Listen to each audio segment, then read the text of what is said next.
Hello नमस्कार दोस्तों, आप सभी का हमारे YouTube channel today current information पर स्वागत है। बोर्ड द्वारा जारी मॉडल प्रश्न पत्र मॉडल पेपर नंबर 1 माध्यमिक शिक्षा बोर्ड परीक्षा 2023 कक्षा 10th विषय विज्ञान का संजीव डैशपुर का मॉडल पेपर पहला है।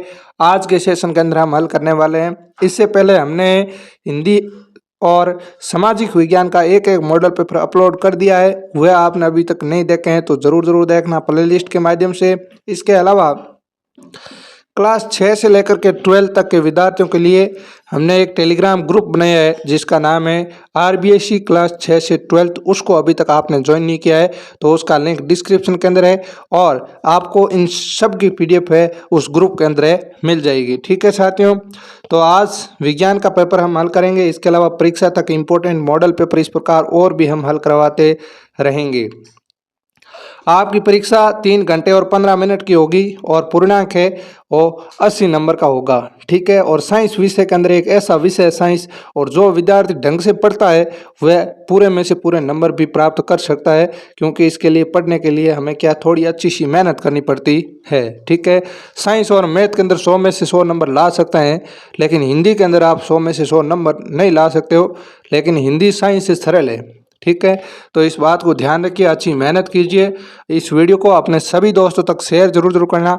आप चैनल पर नए हो तो चैनल को सब्सक्राइब करना, बेल आइकन को प्रेस करना, ताकि कोई भी नई वीडियो हम अपलोड करें तो आप तक जरूर उसका नोटिफिकेशन पहुंचे। तो साथियों, पहला यहाँ बहुविकल्पी प्रश्न के अंदर है 1 से लेकर के 12 प्रश्न पूछेंगे और एक प्रश्न 1 नंबर का होगा।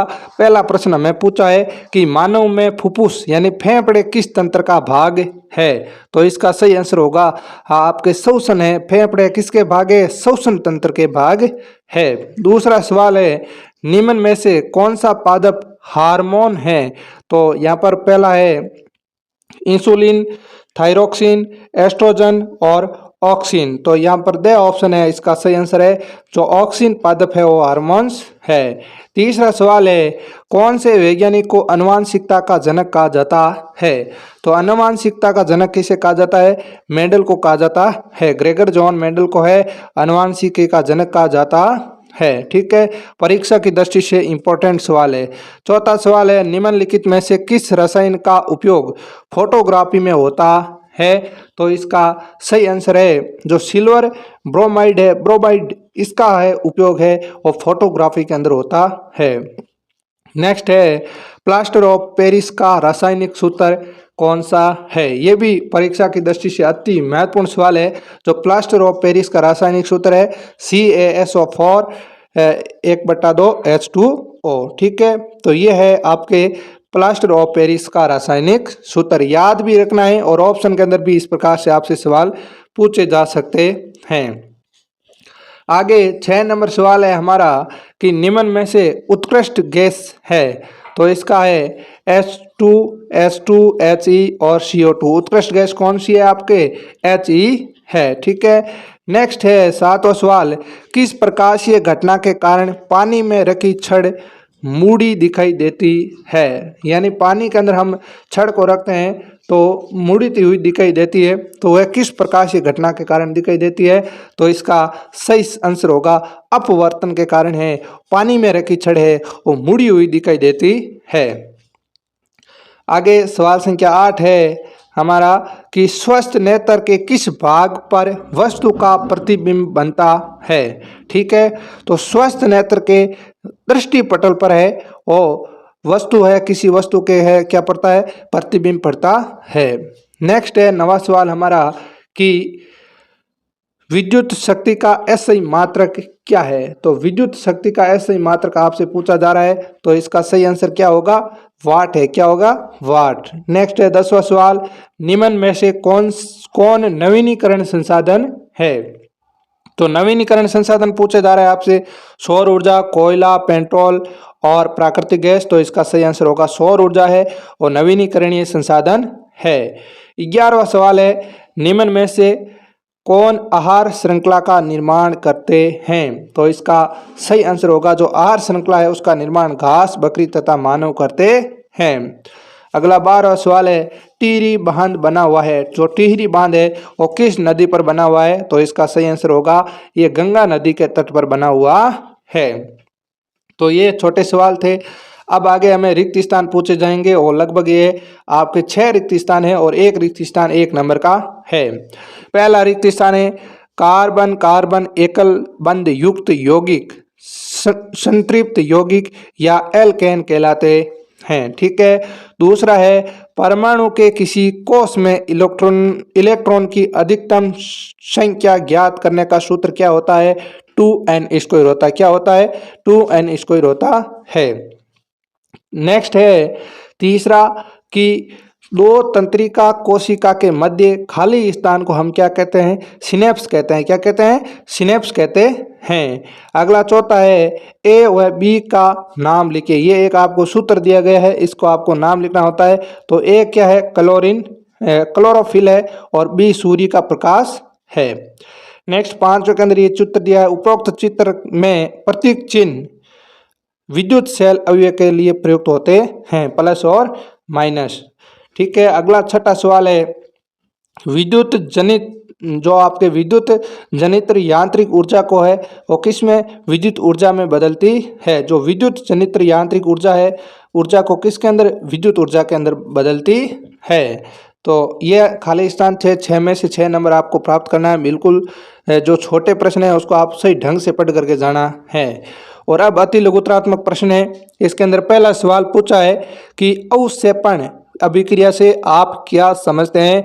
तो इसका सही आंसर होगा कि जब किसी अभिक्रिया में उत्पाद के रूप में अविलेय पदार्थ बनता है तो वह अविलेय पदार्थ विलयन में नीचे स्थिर हो जाता है और अवक्षेप कहलाता है। जिस अभिक्रिया में अवक्षेप का निर्माण होता है उसे अवक्षेपण अभिक्रिया कहते हैं। ठीक है। और उदासीन जो विलयन का पीएच मान लिखिए। ये आपका दूसरा सवाल है। उदासीन जो विलयन होता है उसका पीएच मान क्या होता है? 7 होता है। क्या होता है? 7 होता है। आपको याद रखना है। आगे तीसरा सवाल है, मिश्र धातु के 2 उदाहरण लिखिए। तो पीतल और कांसा है और मिश्र धातु के 2 उदाहरण है। और आपसे मेरा सवाल है कि पीतल किन 2 धातुओं से मिलकर बनता है और कांसा है किन 2 धातुओं से मिलकर बनता है? इसका आंसर आपको अगर आता है तो कमेंट बॉक्स में पिन जरूर करना। ठीक है। यानी लिख करके हमें जरूर भेजना किस किस को आता है। आगे चौथा सवाल है, मीथेन की इलेक्ट्रॉनिक बिंदु संरचना बनानी है। तो मीथेन की जो इलेक्ट्रॉनिक बिंदु संरचना है वो इस प्रकार की होती है। इस प्रकार को आपको बनाना है। ठीक है। ये याद रख करके चले जाना है। बिल्कुल सरल है, इसको याद रख लेना आप। ठीक है। मीथेन CH4 का इलेक्ट्रॉनिक बिंदु संरचना। इस प्रकार के आपके पेपर के अंदर 2-3 सवाल पूछेंगे चित्रों को लेकर के। तो आप हर एक चित्र को सही ढंग से बनाना सीख लीजिए। ठीक है। आगे 5वां जो सवाल है, मेंडलीफ की आवर्त सारणी की कोई एक कमी लिखिए। तो मेंडलीफ की आवर्त सारणी में हाइड्रोजन का स्थान क्या है? अनिश्चित है। 6ठा सवाल है, शरीर का संतुलन मस्तिष्क का कौन सा भाग करता है? तो शरीर का संतुलन मस्तिष्क का अनुमस्तिष्क करता है। नेक्स्ट है 7वां सवाल, नर में पाए जाने वाले लैंगिक हार्मोन का नाम लिखिए। यह भी परीक्षा की दृष्टि से अति महत्वपूर्ण सवाल है। नर में पाए जाने वाला लैंगिक हार्मोन का नाम है टेस्टोस्टेरोन। क्या है? टेस्टोस्टेरोन है। और आपसे मेरा सवाल है कि मादा में पाए जाने वाला लैंगिक हार्मोन का नाम लिखिए। ठीक है। उसका आंसर है कमेंट बॉक्स में आप दीजिए। आगे सवाल है 8वां कि विद्युत परिपथ में वोल्ट मीटर का कार्य बताइए। ठीक है।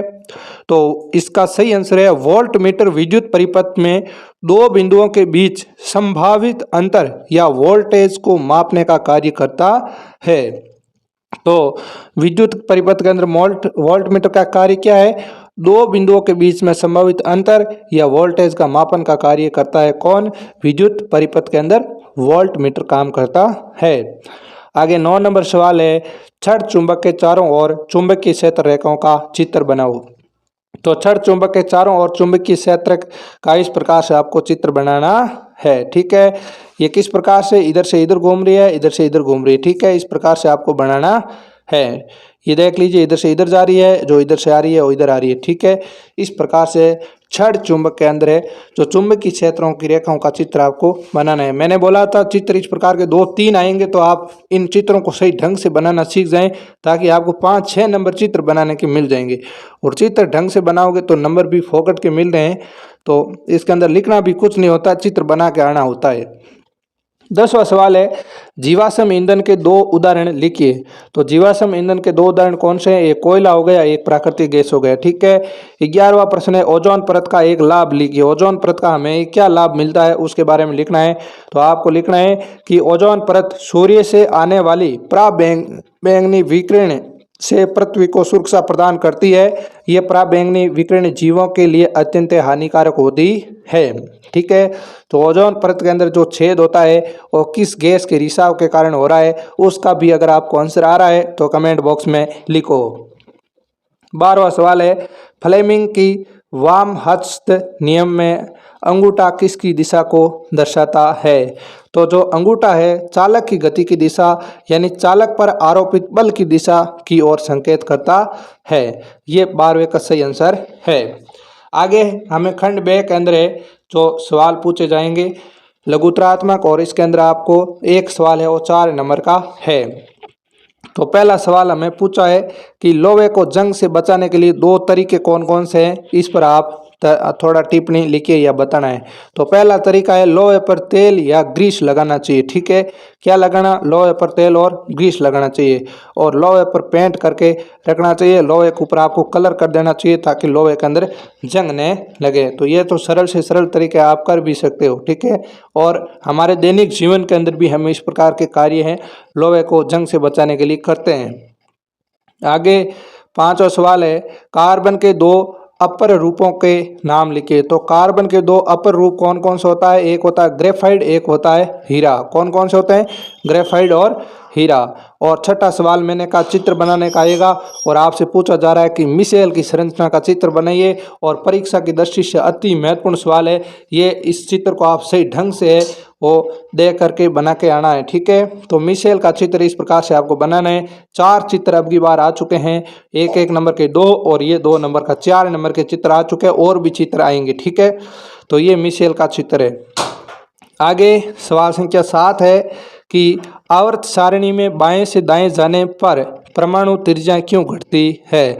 तो आपको लिखना है कि नाभिक में आवेश के बढ़ने से यह इलेक्ट्रॉनों को नाभिक की ओर खींचता है, और जिससे परमाणु की त्रिज्या है वो घटती है। तो ये नेक्स्ट है 8वां सवाल, आमाशय में पाए जाने वाले अम्ल का नाम व कार्य लिखिए। आमाशय के अंदर जो कौन सा अम्ल पाया जाता है उसका कार्य क्या क्या है लिखिए। तो आमाशय में पाए जाने वाले अम्ल का नाम है हाइड्रोक्लोरिक अम्ल, जिसे हम HCl कहते हैं, और इसके कार्य भी ये नीचे दिए गए हैं। ये भी परीक्षा की दृष्टि से अति महत्वपूर्ण सवाल है, और ये सवाल बड़े बड़े एग्जाम्स के अंदर भी पूछा जाता है कि आमाशय में पाए जाने वाला जो अम्ल होता है उसका नाम क्या होता है? हाइड्रोक्लोरिक अम्ल होता है। और इसका पहला कार्य होता है भोजन में उपस्थित हानिकारक जीवाणुओं को नष्ट करना। ठीक है, दूसरा कार्य है कठोर ऊतकों को घोलना, और तीसरा है निष्क्रिय एंजाइम पेप्सिनोजन को सक्रिय पेप्सिन में बदलना, और निष्क्रिय प्रोरेमिन को सक्रिय रेनिन में बदलना। ठीक है, और टाइलिन की क्रिया को बंद करना। ये 4 कार्य HCl के हैं। नेक्स्ट सवाल संख्या 9 है, प्लेसेंटा किसे कहते हैं और इसका कार्य क्या है? ठीक है, तो प्लेसेंटा क्या होता है और इसका कार्य क्या होता है? प्लेसेंटा स्तनधारियों में पाए जाने वाले अस्थायी संवहनी अंग को संदर्भित करता है जो गर्भावस्था के दौरान भ्रूण को माता के गर्भावस्था से जोड़ता है। और प्लेसेंटा का कार्य होता है, पहला कार्य होता है भ्रूण को ऑक्सीजन तथा पोषण की आपूर्ति एवं CO2 तथा भ्रूण द्वारा उत्पन्न उत्सर्जित अपशिष्ट पदार्थों को बाहर निकालने का कार्य करता है। और दूसरा लिखना है प्लेसेंटा अंतःस्रावी ग्रंथि का भी कार्य करता है। आगे सवाल संख्या 10वां है, पुष्प की अनुदैर्घ्य काट का चित्र बनाइए। मैंने कहा है अब की बार परीक्षा के अंदर चित्र बनाना विज्ञान के अंदर ज़्यादा पूछे जाएंगे। 4 नंबर ऊपर और 2 नंबर ये पूछ लिया है, तो आपके कितने नंबर आए? 6 नंबर के चित्र पूछे गए हैं, तो इनको थोड़ा आप ढंग से दे करके जाना है। ठीक है, यह है पुष्प की अनुदैर्घ्य काट का चित्र। बाह्य दल अंडाशय हो गया, फिर वर्तिकाग्र, वर्तिका, परागकोश, तंतु, पंखुड़ियाँ, पुंकेसर, ठीक है, स्त्री केसर, इस प्रकार की चीज़ें आपको बना करके जाना है। और साइड में उसका क्या है, जो पूर्णतः सहवर्णन भी करना है कि कौन कौन सी क्या क्या पुष्प के अंदर कहाँ कौन कौन सी चीज़ें होती है। नेक्स्ट है 11वां सवाल, लेंस की क्षमता का सूत्र और मात्रक लिखो। तो लेंस की क्षमता का सूत्र है P बराबर 1/F, ठीक है। तो ये लेंस की क्षमता का सूत्र है, आपको याद रखना है। लेंस की क्षमता का ऐसा ही मात्रक डाईऑप्टर होता है। क्या होता है? डाईऑप्टर होता है। आगे सवाल संख्या 12 है कि किसी चालक का प्रतिरोध किन किन कारकों पर निर्भर करता है, कोई 2 कारक बताना है। तो किसी चालक का जो प्रतिरोध है, एक तो चालक की लंबाई और दूसरा है उसकी अनुप्रस्थ काट के क्षेत्रफल पर है, वो निर्भर करता है। 13वां सवाल है, विद्युत परिपथ तथा साधित्रों में सामान्यतः उपयोग होने वाले 2 सुरक्षा उपाय लिखिए। तो पहला होता है विद्युत फ्यूज और दूसरा है उचित अर्थिंग्स, ठीक है। तो ये विद्युत परिपथ और साधित्रों जो उसके सामान्य उपयोग में 2 सुरक्षा उपाय होते हैं। फ्यूज होता है थोड़ा सा ज़्यादा बल पड़ने पर फ्यूज कट जाता है, और एक होता है उचित अर्थिंग व्यवस्था, ठीक है। तो ये दोनों आपको नाम याद रखने हैं। अगला सवाल संख्या 12 है, चुंबकीय क्षेत्र की दिशा ज्ञात करने को दक्षिण हस्त अंगुष्ठ नियम लिखिए, ठीक है। तो दक्षिण हस्त अंगुष्ठ नियम क्या है, इसके बारे में आपको लिखना है। तो यह किसी विद्युत धारावाही चालक से संबंध चुंबकीय क्षेत्र की दिशा ज्ञात करने का नियम है, और इसके अनुसार यदि दाहिना हाथ विद्युत धारावाही चालक को एक इस प्रकार पकड़े हुए हैं कि अंगूठा विद्युत धारा की दिशा की ओर संकेत करता है, तो अंगुलियां चालक के चारों ओर चुंबकीय क्षेत्र रेखाओं की दिशा में लिपटी होगी। तो यह था दक्षिण हस्त अंगुष्ठ नियम। आगे आपसे पूछा जा रहा है कि दिए गए विद्युत परिपथ के परिणामी प्रतिरोध कितना है, ठीक है। तो प्रतिरोध आपको परिणामी प्रतिरोध परिपथ ज्ञात करना होता है।